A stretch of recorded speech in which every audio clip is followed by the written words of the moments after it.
비가용한 사이트 운영자 오리입니다. 이 시간에는 우주평화유지 프로그램 7편인데요. 그 중에 일부 에덴이 철수됨으로써 노아 홍수가 났고, 홍수가 난 것을 노아의 후손들은 다시 물로서 멸망될 것을 우려하여 바벨탑을 높이 쌓는 일을 했습니다. 이 시간에는 에덴이 철수됨으로써 바벨탑을 쌓게 되어서 우리에게 지금 주는 교훈을 무엇인가를 살펴보는 시간을 갖도록 하겠습니다. 살아남는 이들 58쪽 영감의 말씀에는 이렇게 기록이 되어 있습니다. 하나님의 놀라운 섭리 가운데서 에덴 동산을 이 세상에서 철수시키셨다. 지금 지구가 있는 지역에서 셋째 하늘, 하나님이 계시는 쪽으로 곳으로 에덴 동산을 가져가셨다는 이동시켰습니다. 그때 지구에 있는 성층권의 물층을 에덴 동산이 거기를 통과해야 되기 때문에 성층권의 물이 균형을 잃어버리고 지구 지표면으로 쏟아진 것이 40일 동안 쏟아졌는데요. 이것이 노아 홍수입니다.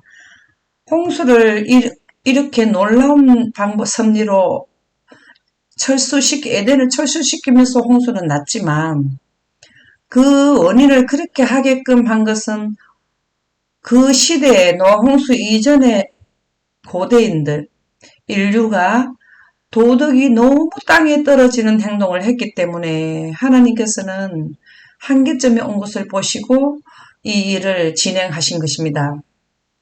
그 내용이 살아남는 이들 72쪽에 기록이 되어 있는데요. 홍수가 난 지 오래지 않아 노아의 후손 가운데 어떤 사람들은 배도하기 시작을 했다. 일부는 노아의 모본을 따라서 하나님의 계명을 순종하였고 다른 이들은 믿지 않고 반역적이었으며 심지어는 홍수에 대한 견해도 한결같지 않았다. 노아는 어떤 모본을 따랐나 하면 하나님의 계명을 순종했는데요. 하나님의 계명이라는 것은 십계명도 되지만 아담과 하와가 선악과를 먹기 전에 있었던 영생법인 하나님의 영광이 지구 지표면에 비쳤던 하나님의 빛이 하나님의 하나님의 법이 됩니다. 우주를 유지하는 법, 영생을 유지하는 법이 바로 하나님의 생명의 빛인데요. 노아는 그것을 계속 순종을 했습니다. 믿었다라는 거죠. 그러나 다른 이들은 믿지 않고 반역적이었으며 심지어는 홍수에 대한 견해도 한결같지 않았다. 어떤 사람들은 하나님의 존재를 믿지 않고 홍수는 자연적인 원인에 의해 발생된 것이라고 설명하였고 또 노아의 후손 다른 이들은 하나님이 존재는 하시는데 그분께서 홍수 전 사람들을 홍수로 멸망시킨 것까지는 믿는데요. 하나님이 홍수로 사람을 이 땅에서 멸망시키신 것을 감정으로 하나님에 대한 반항심을 품게 되게 되었습니다.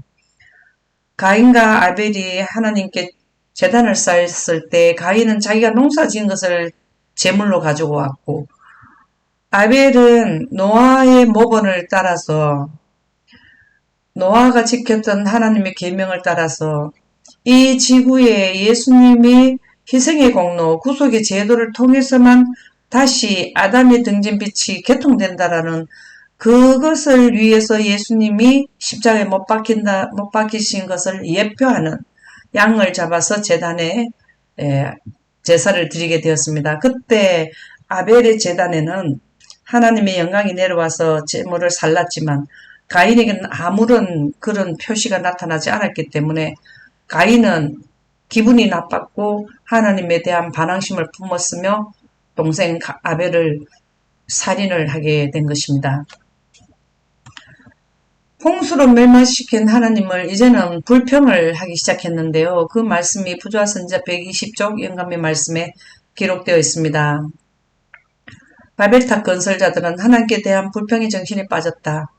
아담에게 베푸신 그분의 긍휼과 이 말씀은 아담이 선악과를 먹고 나니까 이제 사망의 길, 태양빛이 비치는 지역으로 하나님의 빛은 물러가고 사망의 빛이 비치는 지구와 환경이 되었을 때에 하나님께서 오셔서 내가 십자가에 못 박혀서 너가 했는 것을 책임지고 다시 너의 후손에게 아무런 자유의 의지의 선택도 없이 태어나 보니까 죽음의 길에 들어선 아담의 후손을 위해서, 그리고 아담을 위해서 내가 십자가에 못 박히고 부활할 때 아담이 등졌는 그 빛을 다시 이 땅에 비치게 하겠다라는 것을 아담에게 설명해 주셨습니다. 이것이 그분의 긍휼이죠. 불쌍히 여기는 마음으로 베푸셨는데요. 또 노아와 맺으신 그분의 은혜로운 언약이라는 것은 무지개를 주셔서 다시는 너의 후손과 너에게 물로서 멸망시키는 일이 없을 것이다라는 약속을 해주셨어요. 그러면서 그것을 생각하고 감사해야 되는데 하나님을 배반한 자들은 최초의 부부를 에덴에서 추방하고 세계를 홍수로 멸망시킨 하나님의 가혹하심에 대하여 불평을 하기 시작했습니다. 사람들이 잘못한 것을 하나님께서는 대책을 세워주셨는데 그 사람의 잘못은 생각하지 않고 하나님이 그 대책을 주시는 그것을 오히려 듣기를 싫어하고 불평을 하기 시작한 것입니다. 그러나 하나님을 가혹하며 독단적이라고 불평하는 한편 그들은 폭군 중에서도 가장 잔인한 폭군의 통치를 받아들이고 있었다. 하나님의 통치, 하나님의 정신으로 살아가지 않으면 사단의 정신으로 살아가게 되는데요. 사단은 그리스도의 죽음을 예표하는 희생제물에 치욕을 끼치려고 애쓰고 있었다. 사단은 예수님이 십자가에 못 박히심으로 지구에 있는 죽음을 가는 자들을 영생으로 옮기는 이 구속의 제도를 그것을 예수님이 십자가에 돌아가시는 희생의 제물에 이것을 그 뜻을 자꾸 왜곡시키려고 제물에 치욕을 끼치려고 애를 쓰고 있었다 그랬습니다. 보좌 선지자 118쪽 예언의 말씀에 보면 창조주를 섬기지 않는 자들은 이제 신할평지로 이동을 하게 됩니다. 하나님을 믿는 백성들과 믿지 않는 백성들은 함께 살 수가 없어서 이제 분리가 되는데요. 한동안 노아의 자손들은 방주가 안착했던 산중에서 살았다. 그러나 그들의 수요가 증가하면서 배도가 일어나 분열이 생겼다. 그들의 창조주를 잊어버리고 그분의 율법의 재질을 벗어버리기를 갈망하는 자들은 그분의 율법이라는 것은 영생법인 창세기 1장 3절인 하나님의 빛인데 지금 현재 그것을 자세히 풀어난 것이 십계명이죠.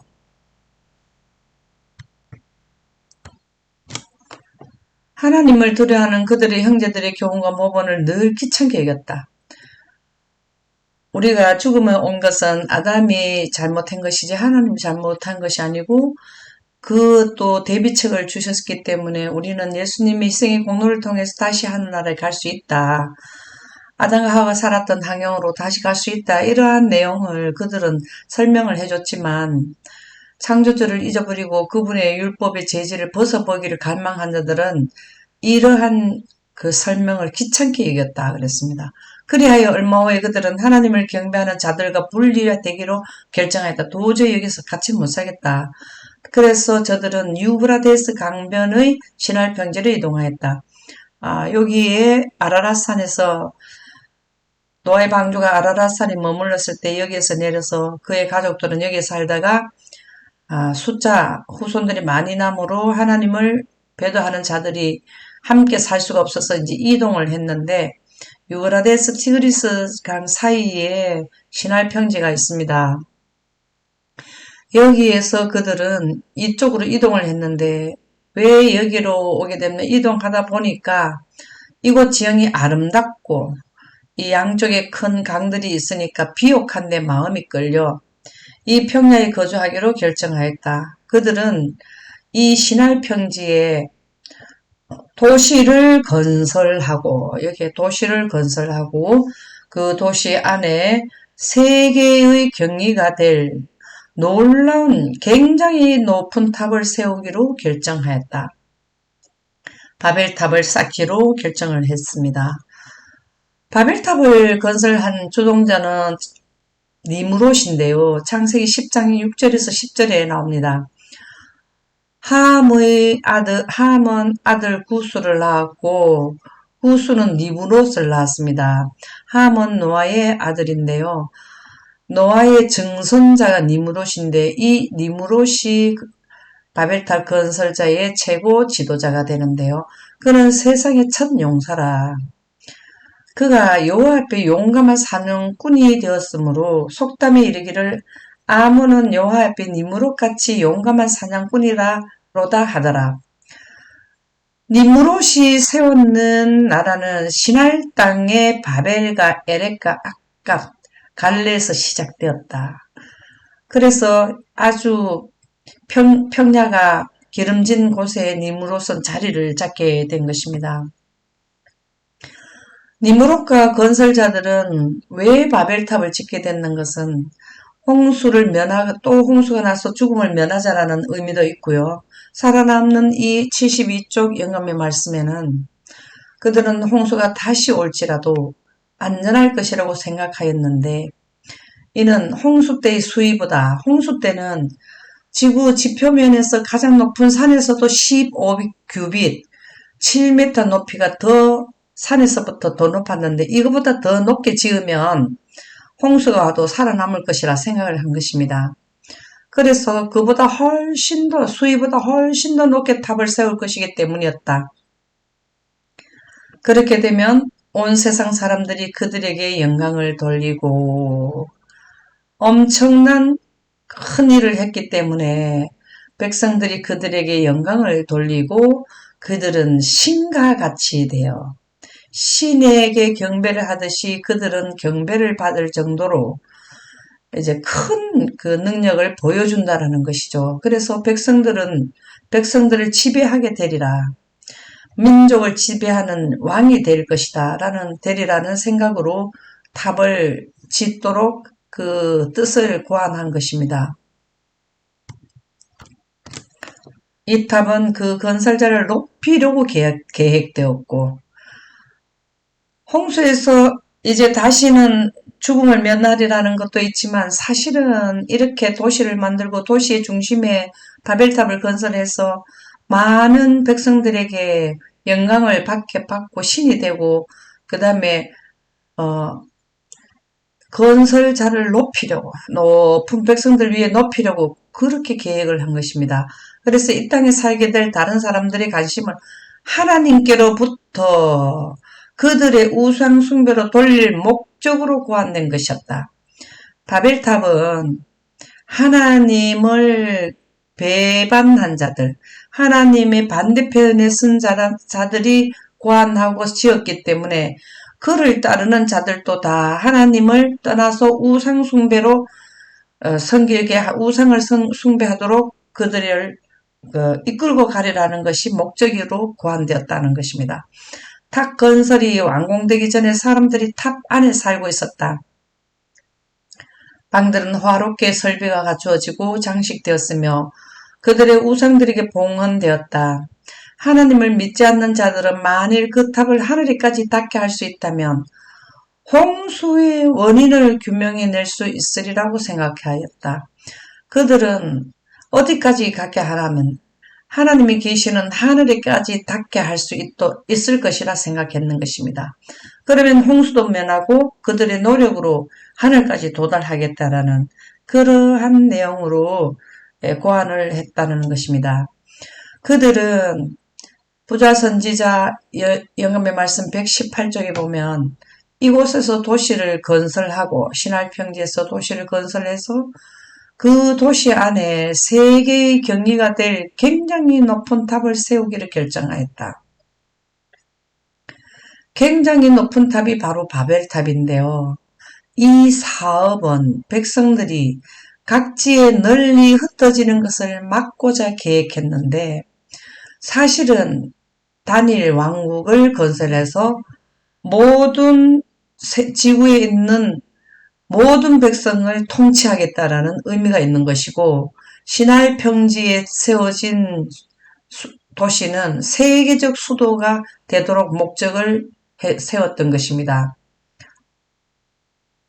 그러나 하나님께서는 이런 뜻을 가지지 않으셨어요. 하나님께서는 사람들이 온 땅에 흩어져서 땅명에 충만하고 그 지역을 정복하고 살도록 그 지역에서 살도록 지시하셨는 것이 하나님의 뜻이고 바벨탑을 지었는 건설자들은 한 곳에 모여서 단일 민족을 이루고 살겠다라는 그들한 뜻을 가지고 있었습니다. 그러나 이 바벨탑 건설자들은 그들의 공동사회를 한 단체로 연합시켜서 결국 온 세계를 포함한 한 왕국을 세우기로 결정했다. 단일 왕국을 세우기로 결정을 한 것이죠.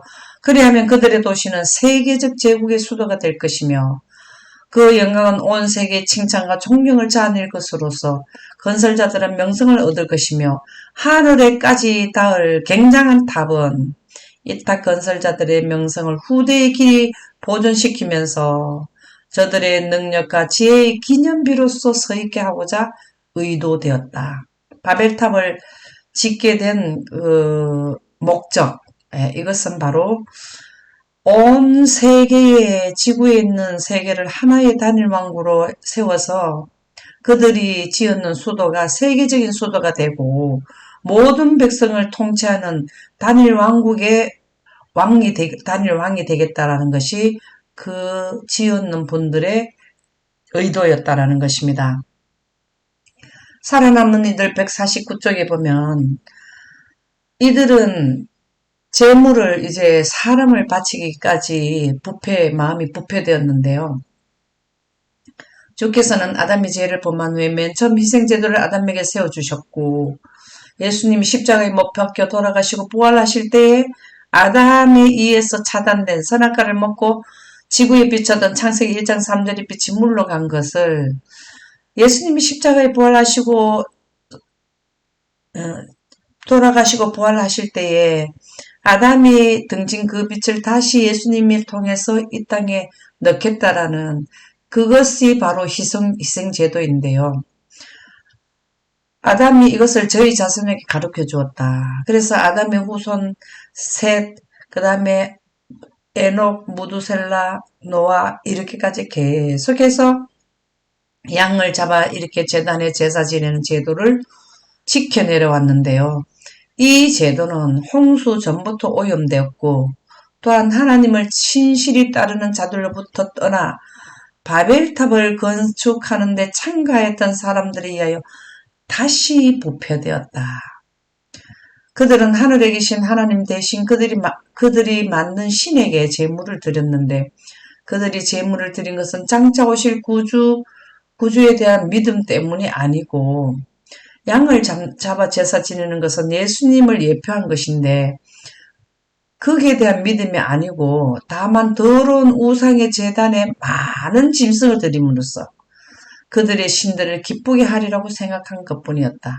저희의 미신은 신만 낭비를 하게 되었고 여러 짐승을 드리고 이렇게 한 것은 신만 낭비죠. 그리고 더 비싼 재물을 드릴수록 그들은 그들의 거짓 신들에게 더욱 큰 기쁨을 주게 된다라는 생각으로 저희 나라가 더욱 흥황하고 부유하게 될 것이라고 백성들에게 이것을 교육하게 되었습니다. 그래서 예수님을 예표하는 십자가를 제물을 예표하는 것, 번제단에 양을 잡아드리는 이 제도의 본 뜻이 이제 부패하게 된 것입니다. 그리고 다르게 가르치게 된 것입니다. 이리하여 때때로 이 감각 없는 우상에게 사람을 제물로 드리는 일도 있었다. 자기 자녀들까지도 우상에게 바쳐서 제물로 드리는 이러한 큰 일을 잔인한 일을 하게 된 것입니다. 이런 민족들은 백성의 행동을 규제하는 지극히 잔인한 법률과 규칙이 있었는데 사람을 제물로 드리는 것은 잔인한 법률과 규칙이죠. 이것을 백성들에게 교육을 시킨 것입니다. 그렇게 해야 신이 기뻐한다 라는 걸로 했는데요. 저희의 법률은 은혜로 감동을 받지 못한 자가 만든 것으로서 저희의 법률은 은혜의 감동으로 받지 않았다는 못한 자들이라는 것은 하나님의 법에 의해서 하는 것이 아니라 자기들의 생각으로 하는 것이죠. 가장 증오할 만한 범죄는 묵과되는 반면에 사람을 제물로 드리는 것은 그냥 묵과해버리고 조그마한 실수가 가장 참혹한 형벌을 받을 수 있다는 것을 그들은 법을 정해서 백성들에게 가르치게 된 것입니다. 이런 바벨 건설자에게 회개의 시간을 주셨어요. 기다려 주셨어요. 돌아오도록 하기 위해서. 부자 선지자 123쪽에 보면 바벨 사람들은 하나님에게서 독립된 정부를 세우시기로 결정하였었다. 하나님에게서 독립된 정부를 세우기로 결정을 하였는데요. 그들 중에는 하나님을 경외하는 사람들도 있었으나 그들은 불신자들의 주장에 속아 그들의 술책에 말려든 사람들도 있었고 하나님의 법을 지키는 아담이 등진 그 하나님의 영생법을 이해하고 지킨 자들도 있었는데 지속적으로 그들에게 교육이 되어서 술책에 말려든 사람도 있었고 주님께서는 그들 가운데 있는 충성스러운 자들을 위하여 그분의 심판을 지체하시고 그들이 술책에 넘어간 자들을 위하여 다시 충성스러운 그 하나님의 백성들과 함께 그들을 돌아올 것을 시간을 주기 위하여 그분의 심판을 지체하시고 그들의 참된 분성을 나타내도록 백성들에게 시간을 주셨다. 하나님께 충성하는 자들도 있지만 그 술책에 말려든 사람들도 다시 하나님께로 돌아오는 시간, 그리고 바벨탑을 건설한 그들도 하나님의 품성으로 돌아오게 하는 그러한 시간을 갖게 지체를 하셨습니다. 백성들의 참된 본성이 드러나게 되자 하나님의 아들들은 그들에게 그들의 목적을 단념시키도록 노력하였다. 시나이 평지에 살고 있는 하나님을 충성하는 백성들이 시나이 땅에 바벨탑을 건설한 자들이 본성이 드러났을 때에 그렇게 하지 말라고, 그것은 하나님을 배도하는 것이고 결국은 패배하게 된다라는 것을 계속해서 그들의 목적, 신이 되려고 모든 민족의 왕이 되려고 하는 목적을 단념시키는 설득을 하게 됐습니다. 그래서 그 시간을 돌아오도록 하는 시간을 지체하셨습니다. 창세기 11장 19절에 보면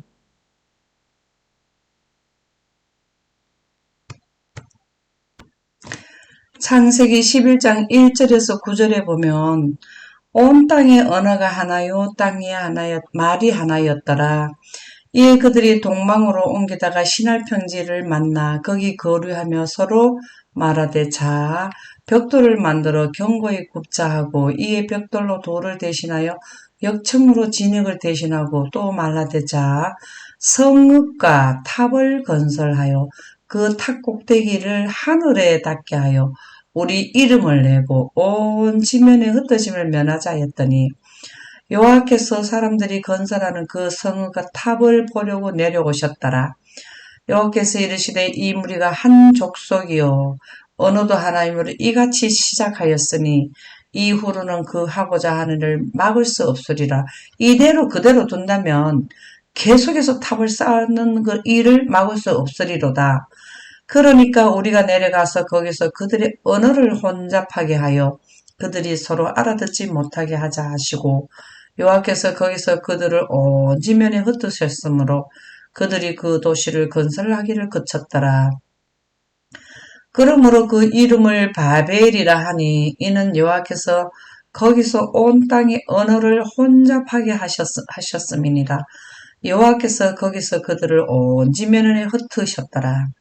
바벨이란 뜻은 혼잡, 혼란, 혼돈을 의미하는 말이 바벨이라는 단어의 뜻이 되겠습니다. 바벨탑을 그냥 두면은 도저히 계속해서 쌓을 것을 보시고 하나님께서 언어를 혼잡하게 해야만 탑을 더 이상 짓지 못하게 되리라는 것을 방법을 생각하셨습니다. 그래서 실제적으로 두 천사를 내려보내서 언어를 혼란을 일으키게 했는데요. 영감의 말씀 살아남는 이들 73쪽에 보면 그들은 자신을 높여 하나님을 대항하였다. 그러나 하나님께서는 저의 일이 완성되도록 허락하지 않으셨다. 저희가 탑을 높이 쌓을 때에 주께서 두 천사를 보내사 저희의 일을 혼란시키셨다. 탑 꼭대기에서 일하는 일꾼들의 말을 받아 작업에 필요한 자재를 요청하기 위하여 사람들을 세웠었다. 여기에서부터 높은 데서부터 그 다음 이렇게 사람들을 세워놓고 자재를 여기에서부터 받아서 올려서 탑을 쌓도록 이렇게 사람들을 세웠는데요. 첫째 사람은 둘째에게 자재를 보내라 하면은 그 말을 전달해서 셋째에게 전달해서 땅에 있는 사람에게 전달이 되었는데 말이 이 사람에게서 저 사람에게로 전달되어 내려갈 때에 천사들이 저의 말을 혼동시켜 버렸다. 바닥에 있는 일꾼에게 말이 도달되었을 때는 요구하지 않은 엉뚱한 자재가 청구되었다. 지금 벽돌이 있고 역청은 풍부한데 벽돌을 보내라 하면 역청이 올라오게 되고 계속해서 이렇게 다른 자재가 올라오게 된 것입니다. 그리하여 힘든 과정을 거쳐 꼭대기 이렇게 여기가 높이가 약 90m 정도 높이까지 쌓았다고 하는데요. 이런 높이까지 올렸을 때 올라가 보면은 원하는 자재가 올라오지 않았던 것이죠. 엉뚱한 것이 올라왔습니다. 그리하여 실망하고 격노한 그들은 이 일을 잘못했다고 생각되는 사람들을 꾸짖기 시작했습니다. 왜 내가 말하지도 않은 것을 보냈느냐? 아니다. 나는 듣는 그대로 말을 했을 뿐이다.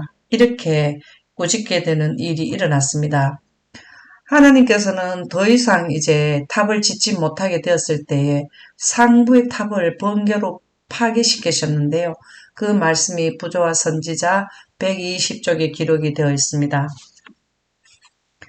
그리하여 필요 없는 자재가 주문되었고 전달된 공사의 지시가 주어진 지시와 정반대되는 일이 잦아졌을 때 혼란과 낭패가 잇따랐으며 모든 공사는 곧 답보 상태에 탑을 더 지을 수가 없어요. 재료가 다르게 올라오니까 이제는 더 이상 조화나 협력이 있을 수 없었고 건축자들은 그들 사이에 있는 이상한 오해들의 이유를 도무지 밝힐 수가 없었고 이 두 천사가 중간에 한 천사 요 밑에 한 천사가 있을 때에 보이지 않게 언어를 혼돈시켰기 때문에 그들은 이 이유를 알 수가 없었던 것입니다. 밝힐 수도 없었고 그러나 그들은 속이 상했어요. 분노와 실망 중에 그들은 서로 비난하고 네가 잘했니 내가 잘했니. 그들의 공모는 투쟁과 유혈로 종말을 구하게 됐다.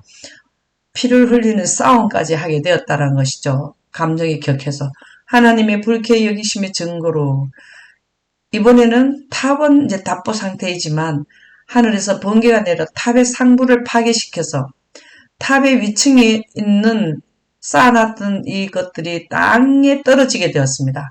사람들은 하늘에서 통치하시는 하나님이 계시다는 것을 그때서야 느끼게 되었다라고 합니다.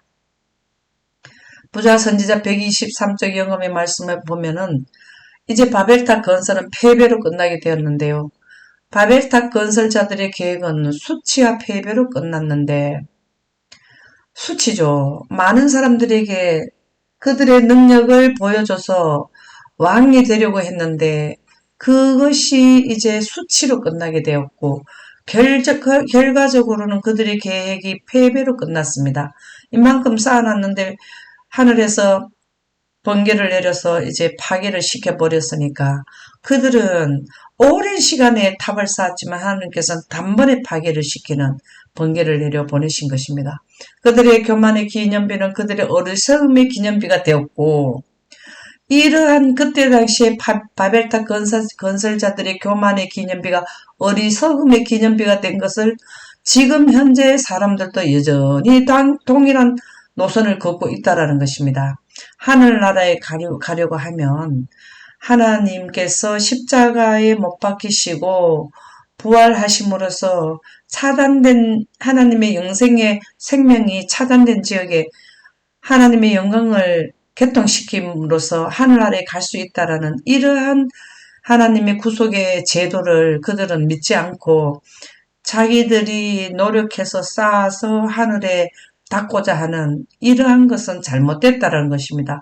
그러나 현재도 자기의 자아를 의지하고 하나님의 율법을 배척하는 노선, 이것은 아담과 하와가 선악과를 먹고 영생에 가는 빛이 떠나간 것을, 그것이 하나님의 율법인데요. 그 율법을 더 상세히 기록해 놓은 것이 십계명입니다. 십계명 넷째 계명에 아담이 등진 하나님의 빛이 기념되어 있는 그 안식일을 지키는 이러한 것을 배척하는 노선, 이것을 지금 현재도 바벨탑 건설자들의 교만의 기념비 바벨탑을 쌓는 정신으로 지금도 그 노선을 걷고 있다는 것입니다. 따르고 있다는 것입니다. 그것은 사단이 하늘에서 실천에 옮기고자 하던 원칙이요. 바벨탑 건설자들의 이 사상은 셋째 하늘에서 하나님의 보좌를 도전하고 하나님의 영광을 물리치고 사단의 빛으로 온 우주를 다스리려고 한 그 정신으로, 하늘에 있었던 정신을 실천에 옮기고자 했던 그 원칙으로 바벨탑을 건설한 자들이 그 원칙을 적용이 되었고, 그의 제사를 드리는 데 있어서 가인을 지배했던 원칙이 바벨탑 건설자들의 원칙이었는데, 지금도 그 노선을 따르고 있는 사람들이 있다라는 것입니다. 그래서 언어가 하나가 되었다라는 바벨탑 이 사건 이전에는 언어가 하나였던 것이 증명된 것이 있었습니다.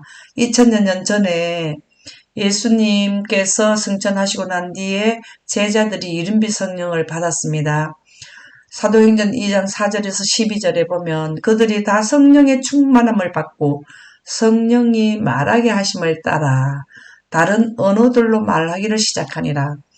그때에 경건한 유대인들이 천하 각국으로부터 와서, 유대인들이 각처에 흩어서 살던 유대인들이 예루살렘에 모여오게 되었습니다.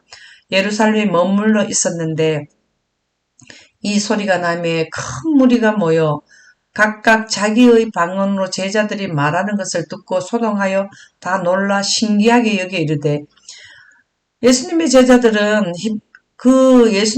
제자들은 히브리어로 말을 했지만 듣는 사람들은 다 자기의 방언으로 듣게 되었다는 것입니다. 누가 통역을 해주지 않았는데도 알아들었다는 것이죠. 그래서 신기하게 여겨 보라, 이 말하는 사람들이 다 갈릴리 사람이 아니냐. 우리 각 사람이 난 곳 방언으로 듣게 되는 것이 어찌 된 일이냐. 우리 말로 듣게 되는 것이 어찌미냐. 우리는 히브리어를 사용하지 않는 지역에서 왔는데 어떻게 우리가 이 말을 알아듣는 것인지. 어디서 우리는 왔느냐면 바데, 메데, 엘람, 메소포타미아, 유대, 갑바도기아, 본도 아시아, 부르기아, 밤빌리아, 애굽, 구레네, 리비아, 로마, 그리고 그레데인, 아라비아인, 이런 지역에서 왔다는 것이죠. 이러한 지역에서 왔는데 어떻게 한 사람이 히브리어로 이야기를 해도 이 전국에서 몰려온 사람들이 다 자기 말로 알아들을 수 있는지, 너무나 이것은 놀라운 신기한 일이라는 것이죠. 그러나 바벨탑 사건에 내보면 그 언어를 천사가 혼란을 시키기 전에는, 혼잡시키기 전에는 단일 언어였다라는 것이죠. 그래서 우리의 조상들은 단일어를 썼다는 것이 바로 2000년 전에 이른비 성령 뽑고 천국을 선포한 제자들 통해서, 성령의 충만을 받고 말한 제자를 통해서 이것이 통역이 다 된 것은, 옛적에 우리의 인류는 하나의 언어를 썼다는 것을 다시 한번 증명해주는 현상이 되겠습니다. 홍수 후에 언어가 혼잡, 하나의 단일 언어에서 여러 지금 세계 각국에 쓰는 언어들이 그때 나오게 됐는데요. 그 같은 언어를 쓰는 사람들이 그 무리가 뭉쳐져서 한 종족을 이루게 되었습니다. 여기에 보면 창세기 10장 5절에 보면 야벳, 노아의 아들 야벳 함 셈은 이제 지역으로 나누어지게 되었습니다. 그 언어를 쓰는 자들이 각기 종족과 나라대로, 예, 언어와 종족과 나라대로 이들로부터 여러 나라 백성들이 나누어지는데 각기 언어, 한국어를 쓰는 말을 하게 되게 된 사람들은 그렇게 뭉치고 종족을 이루고 나라를 이루고 그리고 바닷가에 머물르게 됐고 함의 자손들은 가나안의 경계는 시돈에서부터 함의 아들이 가나안이죠. 가나안의 경계는 시돈에서부터 그라를 지나 가사까지요. 소돔과 고모라와 아드마와 스보임을 지나 라사까지였더라. 이들은 함의 자손이라 각기 족속과 여기도 또 언어가 나오죠. 같은 말을 쓰는 사람들이 한 지방을 이루고 나라를 이루었다는 것이고 또 창세기 10장 31절에서 32절에 보면 셈의 후손들도 족속과 같은 언어를 쓰는 자들이 한 지방을 이루게 되고 나라를 이루게 됐는데요. 그 백성들의 족보에 따르면 노아 자손의 족속들이요. 홍수 후에 이들에게서 그 땅의 백성들이 언어를 같이 쓰는 언어의 종족들이 모여서 나라를 이루게 되는 나뉘게 되는 일이 일어났다라는 것입니다. 그래서 노아의 아들은 또 셈이 되는데요. 이렇게 해서 후손들이 아르박살, 셀라, 에벨을 놓고 에벨은 벨렉과 욕단을 낳게 되는 셈의 후손의 족보가 이렇게 나오고 에벨이 낳는 벨렉을 따라서 이스라엘의 민족의 국가를 이루는 조상이 되고 그 다음에 욕단은 아시아권으로 들어오면서 그 다음에 한국 고조선을 이루는 조상이 된다는 것이 여기에 족보가 나오게 되는 것입니다. 셈의 가계에서 구주가 탄생되는데요. 부조와 선지자 118쪽에 보면 셈의 가계는 선민의 가계, 하나님의 백성이라는 거죠. 하나님의 백성이 되는 것은 하나님의 영혼에 가는 하나님의 계명을 지키는 자들이 되겠습니다. 그래서 하나님의 언약의 가계, 하나님께서 예수님이 이 땅에 오셔서 다시 지구의 아담의 후손에게 죽음에 가는 후손을 영원에 가게 하는 하나님의 율법인 영원에 가는 생명의 빛을 이 땅에 넣겠다는 언약의 가계, 약속된 구주의 가계가 될 것이다.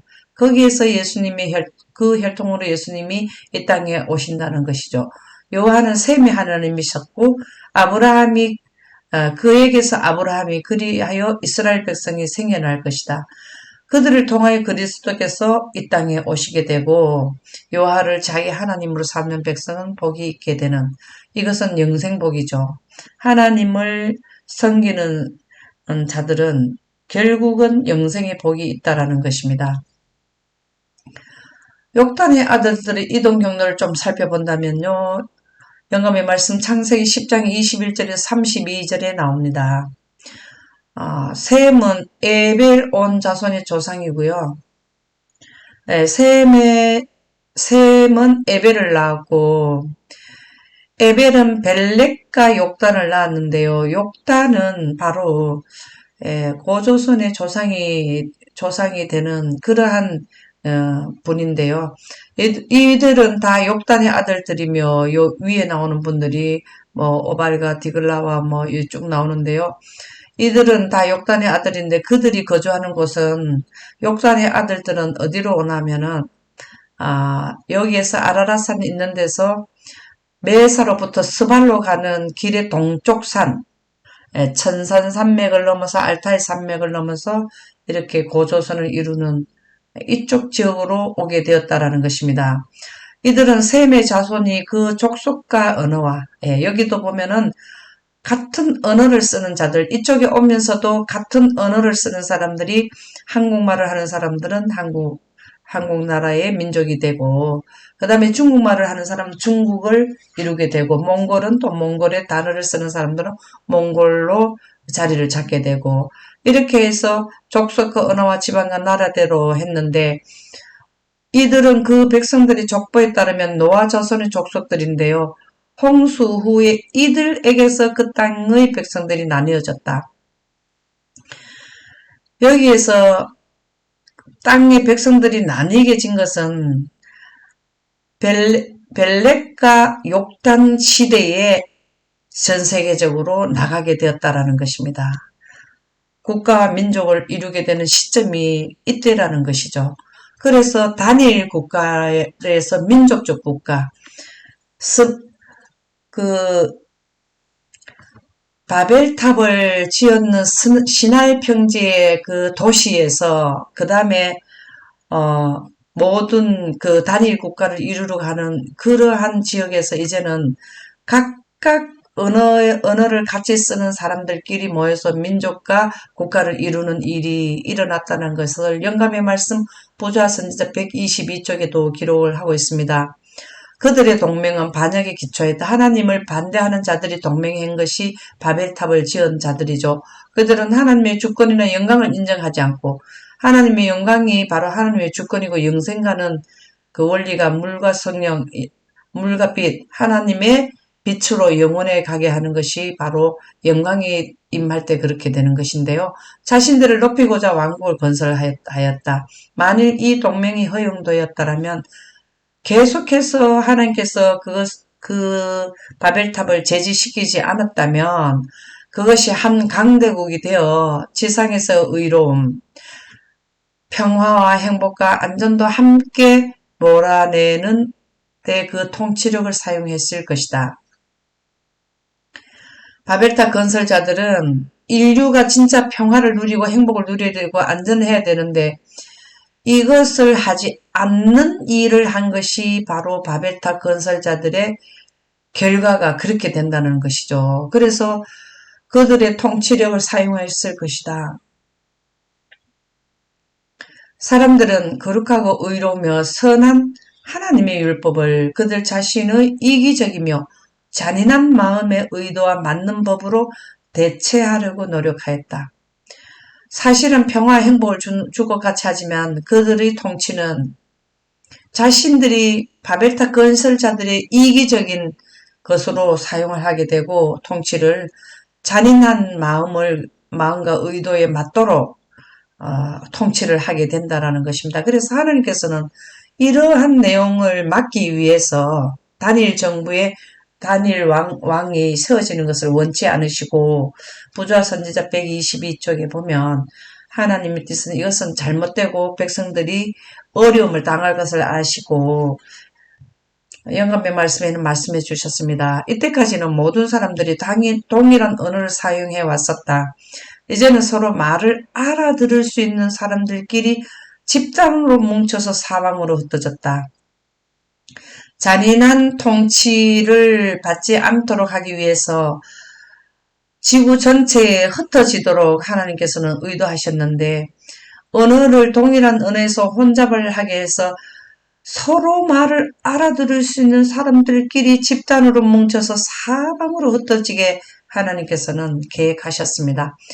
여호와께서 거기서 그들은 온 지면에 흩어지고 이 분산은 온 땅의 사람들을 살게 하는 수단이었으며 각 지역에서 그들은 평화를 누리고 행복을 누리고 살 수 있도록 각 지역에 살도록 하나님께서는 그 일을 하셨습니다. 이리하여 주의 목적은 사람들이 하나님의 뜻을 방해하려고 했던 바로 바벨탑 건설자들의 목적을 방해하려고 했던 그 목적에 의해서 하나님의 방편이 성취되게 된 것입니다. 여기에 보면 어떻게 흩어졌나 하면 노아의 아들은 야벳 함 셈인데요.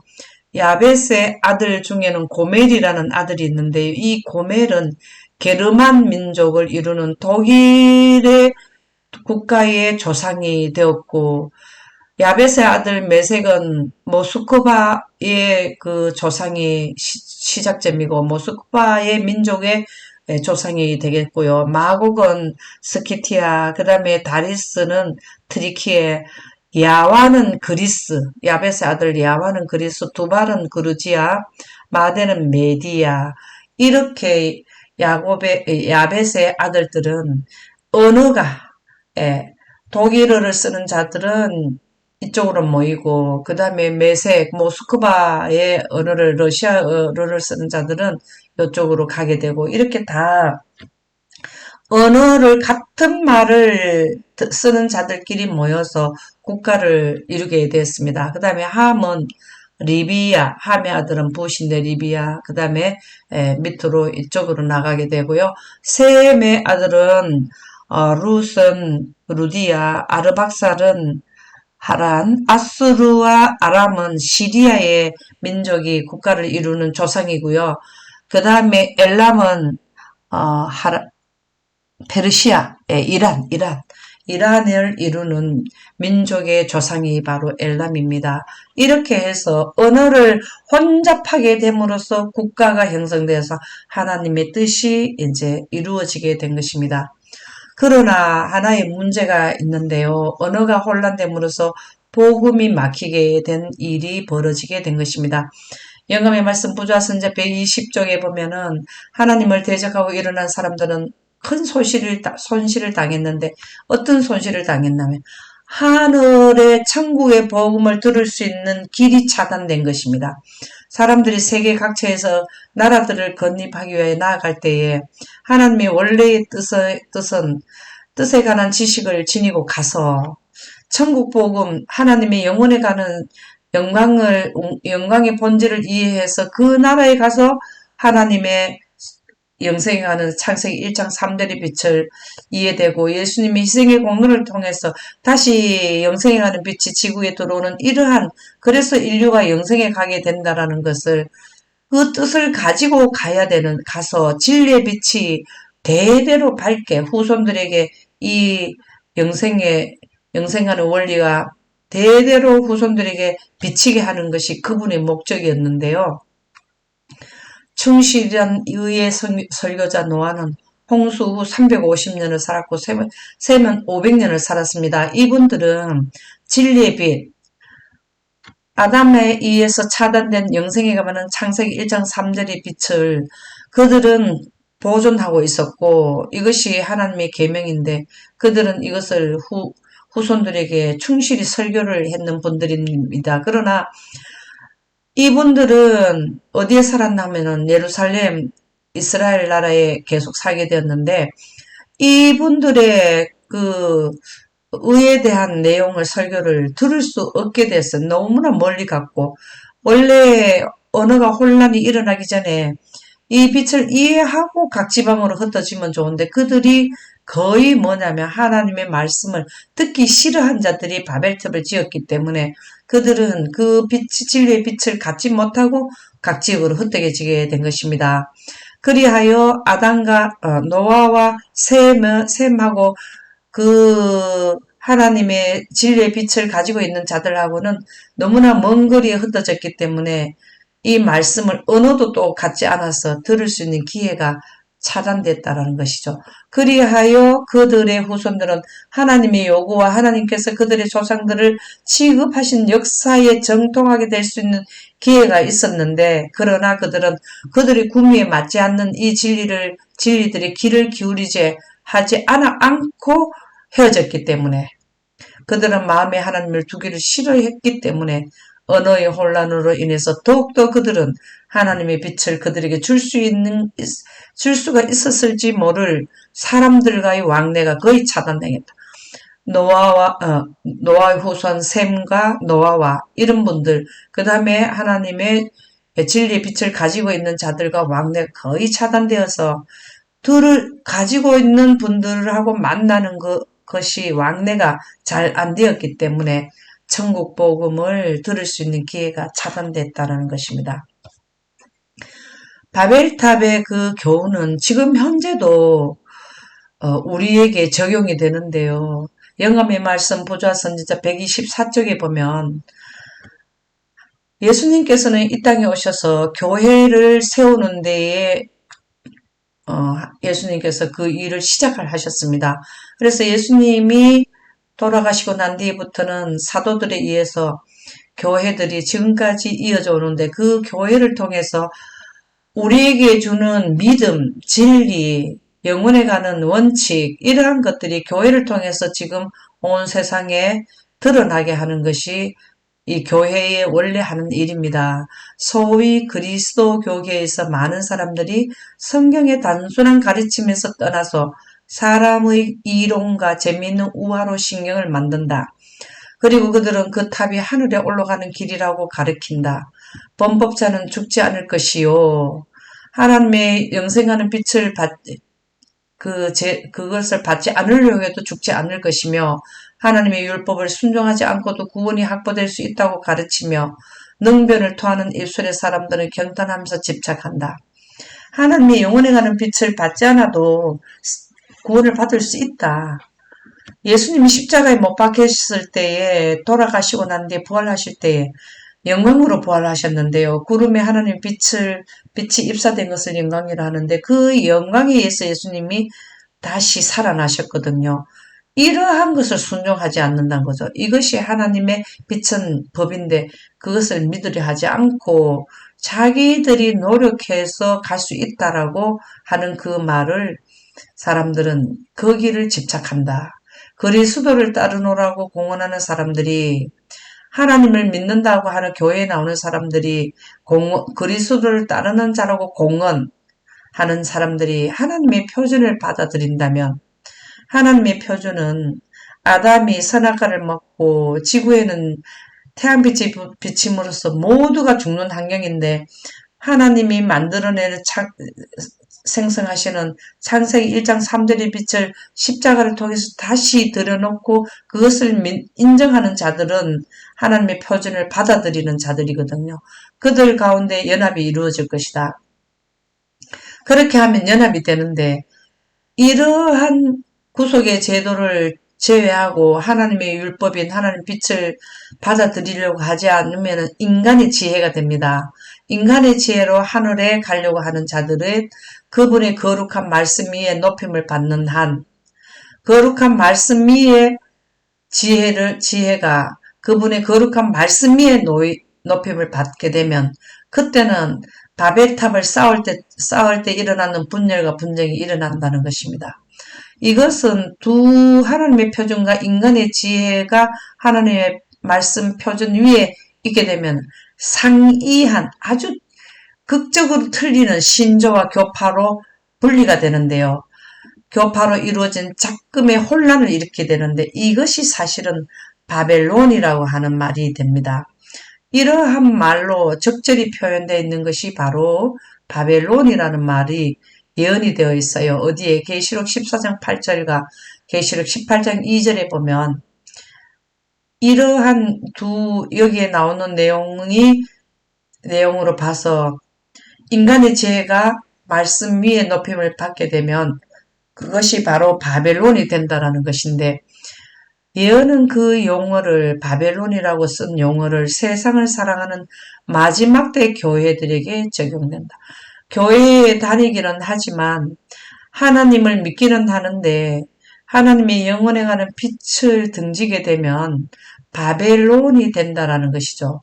지금 현재 이 교회는 하나님과 구속의 경륜과 예수님이 십자가에 못 박히심으로써 차단된 지역에 하나님의 영원에 가는 빛을 넣는 이러한 전체를 여기서 설명되어서 세상에 보내지 않으면 또다시 이 교회도 바벨론의 사상을 전하게 된다라는 내용이 되겠습니다.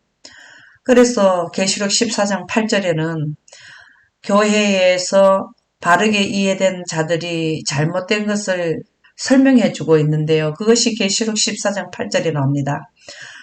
천사라는 것은 하나님의 영생에 가는 원리, 영광을 이해한 자들이 외치는 말인데요. 이 지구는 무너진다. 큰 성 바벨론은 지구를 말합니다. 모든 이 지구에 누가 살고 있습니까? 모든 인류가 살고 있는데요. 하나님의 사상으로 이루어져 있지 않는 자들은, 지구에 있는 모든 자들은 바벨론 성 안에서 동일한 사단의 정신을 따르고 있는 자들인데, 모든 나라를 그 은명으로 인하여 진노의 포도주를 먹이던 자로다. 그러면서 무너졌도다 큰 성 바벨론이요.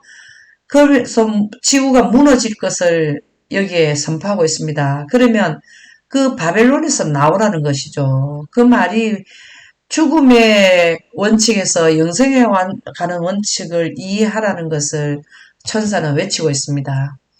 지구를 처음에 창조하실 때는 우주 환경에서 창조하셨고, 완전히 창조하실 때는 성층권에 물층을 두시고 거기에 영생이 가는 빛을 두셔서 지구 환경에 있는 모든 동식물은 상하거나 쇠하거나 썩지 않은 초자연 환경을 이룩하셨는데, 선악과를 먹음으로써 성층권에 있는 물층이 하나님의 빛이 물러가고 태양빛이 비치기 때문에 지구 전체의 모든 동식물은 죽을 수밖에 없는 입장에 처했습니다. 이것이 무너지는 큰 성인데요. 더 무너지는 것은 에덴이 철수됨으로써 물층이 무너졌기 때문에 지구 환경은 제2 자연 환경으로 바뀌면서 더욱더 안 좋은 환경, 바이러스가 공존하는 환경이, 그래서 지금 인류가 질병에 많이 노출되어 있는 큰 성 바벨론이 무너지게 되는데, 결국에는 예수님이 재림하실 때 되었다 하시고 나면 대기권에 있는 공기층마저도 공기층에 있는 공기마저도 떠나가게 되면 다시 우주 환경으로 바뀌게 됩니다. 이렇게 지구는 완전히 무너질 것을 천사는 선포하는데요. 예수님이 재림하실 때에 하나님의 영광, 하나님의 율법을 지킨 자들은 어디를 가나 하면 셋째 하늘로 옮기게 됩니다. 그래서 지금 둘째 천사가 전하는 것은 바벨론의 사상, 바벨탑을 지었는 자들의 사상을 따르고 있는 지금 현재의 백성들은 하나님의 영광을 찾아서 영생에 가는 원리, 희생의 제도를 통해서 이 땅에 재도입된, 다시 들어오게 된 하나님의 영광을 통해서 영원에 가기를 바라는 천사의 음성이 계시록 14장 8절에 기록되어 있습니다. 바벨탑을 통해서 우리는 지금 현재도 그 바벨탑 정신이 지구에 적용되어 있는데, 하나님의 율법을 따르고 영생에 가는 아담이 거절한 영생의 생명의 원칙인 영광을 원해서, 그리고 그 영광이 기념되어 있는, 하나님의 영광이 기념되어 있는 안식일을 지켜서 지구에 무너지는 지구에서 탈지구, 셋째 하늘에 꼭 들어가게 하기 위해서 이 계시록 14장 8절의 말씀은 기록하고 있습니다. 지금까지는 에덴이 철수됨으로써 노아 홍수가 났고, 노아 홍수가 재현되면 다시는 물론 멸망되지 않기 위해서 바벨탑을 쌓았는 하나님을 떠난 자들이 행했는 그 교훈을 지금 현재도 인류에게 적용되고 있다는 것을 교훈을 주셨습니다. 그래서 그 바벨탑의 정신을 버리고 하나님의 정신인 영생에 가는 원칙, 영광을 구하라는 내용을 말씀을 살펴봤습니다. 다음 시간에는 8편 성막 제도를 통해서 구원이 어떻게 이루어지는 것을 설명되어 있는 성막 제도에 대해 말씀드리도록 하겠습니다. 감사합니다.